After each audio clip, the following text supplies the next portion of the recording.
Sangh is already a large international, globally important institution.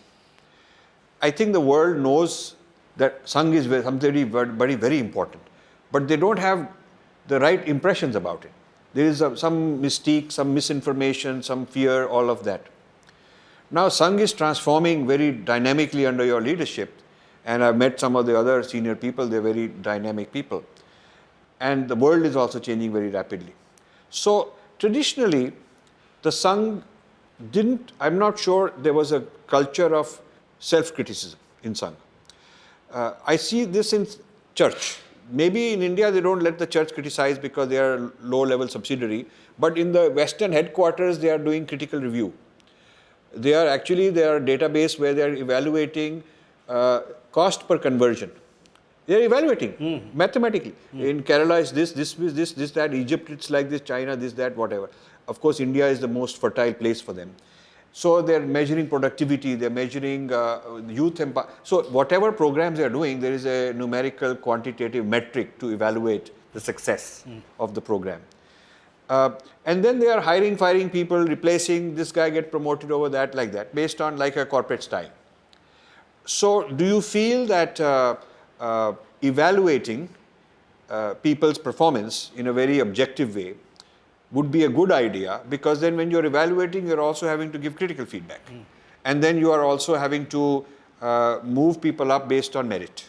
It's a different system, it's a corporate style system. The same work is done in Sangha. We have our baithaks twice a year. We have got all India gatherings, wherein all such discussions go on. Very critical. We should not do this. We have done this, but there is no outturn. So we should change. All these things. Even individual merit? Yes. Even individual evaluation? Yes.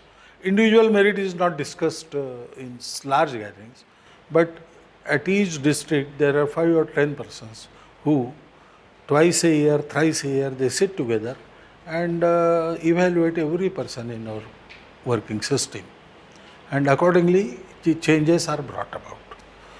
And is the individual who's head of a certain area or a certain responsibility held accountable for measurable objectives? That your objectives are 6-month objective, 1 year, 3 year, 5 year. These are the objectives. This is how we'll evaluate. Yes. And we're going to tell you how you're doing, what you're doing right, what you're doing wrong. Yes. You see, that process must go on in every organization. We have grown in 90 years. We started from a handful of students, and now we are a strength. That is because we, on each step, we evaluated ourselves very critically. We evaluated every person and we changed. Persons are changed, Sangha in no time. If Sudarshanji felt that he is now not capable of remembering names, he cannot work. He straightway announced it in Pratham Sabha, made me Sarsanghchalak. That from Shakha level to top level, this is very easy. We were already prepared for that. So that evaluation, measurable assessments, all these things, they are going on. They are part of our Karya Paddhati, our methodology. It is not in corporate style. Okay. It is much more human.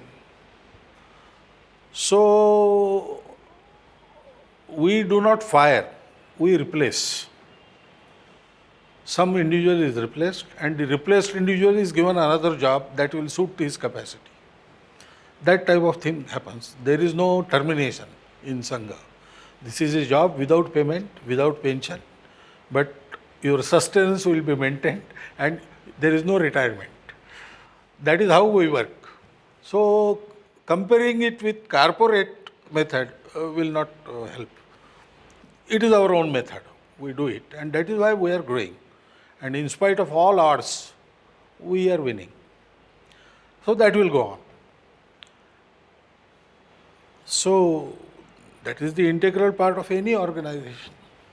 So the area I'm most interested in is international global discourse about our culture. How to get more people participating at the top level. Because I find that a lot of Hindu activists and intellectuals are very active within the circle of each other. All the manthans, forums, this and that. And often I go to fight the opponent on his turf, and I'm the only fellow there from our side. And I don't mind, because it means I get even more experience. The more opponents I have to face simultaneously, the more I'm learning how to do this, properly. But I would like people to come with me. I can take them to places. I can take them inside seminaries, the top seminaries, and get a tour and understand how they're operating, because I have built those relationships. I can take them to hostile territory. They don't even have to speak. I'll do the speaking, but they can at least be there. I would like to do that and get Sangh out of the, its insulated life it has been, because it has been bottom up built. And this bottom up organization suddenly become very high, at a very high level, established success and facing new challenges. So, for new challenges, new mental makeup is necessary. Yes. For Hindu society, even for Sangha, days of defense are over. Now we have to go out. And it is not exactly conquering or dominating, but we have to take everybody together and teach him, educate him for his own good. We have to help. Yes. Now we are not a subjugated society, subdued society. We are the society towards which all world is looking for future nourishment. Yes. Yes. That we must realize, and we should talk accordingly. Right. Now we don't defend. Right. We say this is the only way. Right. This is the way our forefathers had in mind. Right. And we have brought it up till now. So please come together. Right.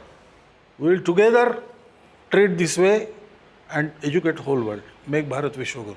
Very good. With that mental makeup, we have to go.